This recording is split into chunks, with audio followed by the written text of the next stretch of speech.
কর্মকাণ্ডের সঙ্গে আমরা যুক্ত থাকি এবং আমরা সবাই জানি যে সুস্থ সংস্কৃতি একমাত্র সুস্থ সমাজ গড়ে তুলতে পারে। সেই সুবাদে আমরা প্রতি বছরই ধারাবাহিকভাবে এইসব কার্যক্রমগুলো যতটা সম্ভব সুস্থভাবে আমরা করে থাকি এবং সমাজে এটা প্রশংসিত হয়ে থাকে।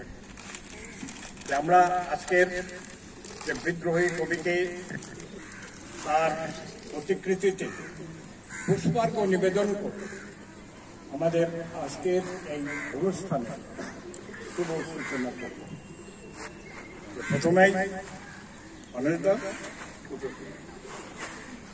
আমরা এখন সদস্য সংখ্যা তো অনেক, সবাই যদি পুষ্পার্ঘ নিবেদন করতে যাই তাহলে সময়টা অনেক বেশি লাগবে। আমি কিছু কয়েকজনকে বিশেষভাবে বলছি যে তারা আসবেন, প্রতিকৃতিতে পুষ্পার্ঘ নিবেদন করবেন, তারপরে আমাদের ধারাবাহিকভাবে অনুষ্ঠান চলতে থাকে।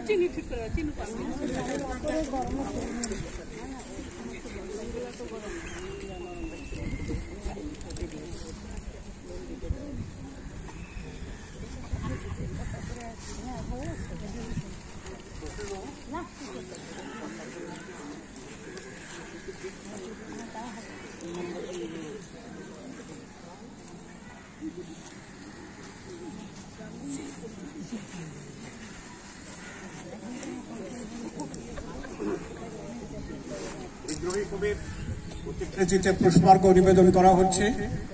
আমাদের সংগঠনের সদস্য যারা আছেন তাদের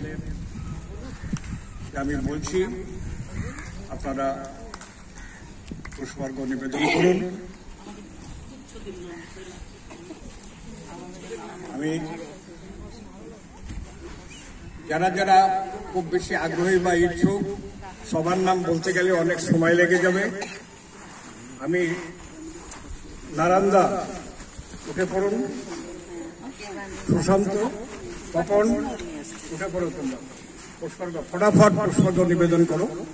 আর মহিলাদের মধ্যে জ্যোতিদি, আমাদের সুমিতাদি, লতাদি, আপনারা চলে আসুন। মিতালিদি, যারা সিনিয়র দিদি যারা আছেন তাদেরকে বলছি বাচ্চু কাজটা সেরে নাও।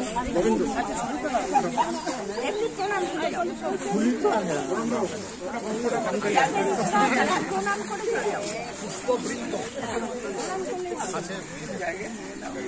পুষ্প যেখানে আছে কাজে সেই সুযোগটা দেওয়া হচ্ছে। সন্ধ্যাদি অনেক পুষ্পই নিয়ে এসছেন, কাজে আমরা সেই কাজটা সেরে ফেলবো। আর আমাদের অনুষ্ঠান আজকে খুবই সংক্ষিপ্ত।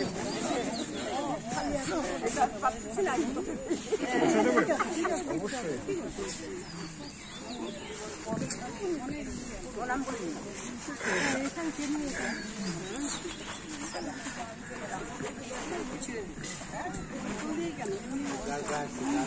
আর বাবা গঙ্গা জলে গঙ্গা পুজো দান তো বাদ দিয়ে নিয়ে বড় দান তো বাদ দেয়।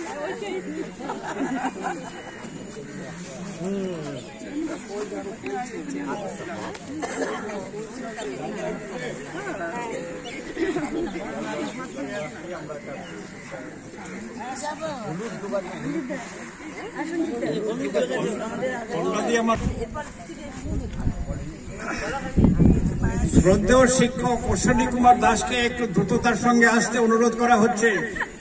আপনি একটু তাড়াতাড়ি আসুন, আপনাকে পুষ্পার্ঘ নিবেদন করতে হবে।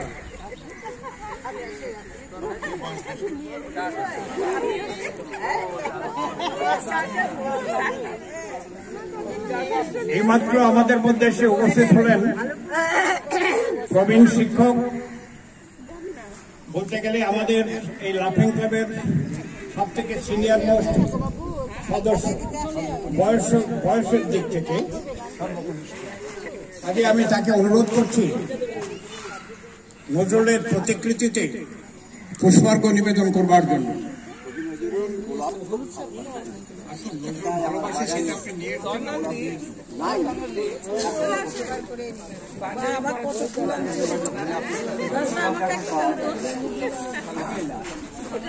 দিয়েছেন ওখানে ফটাফট দিয়ে দিন।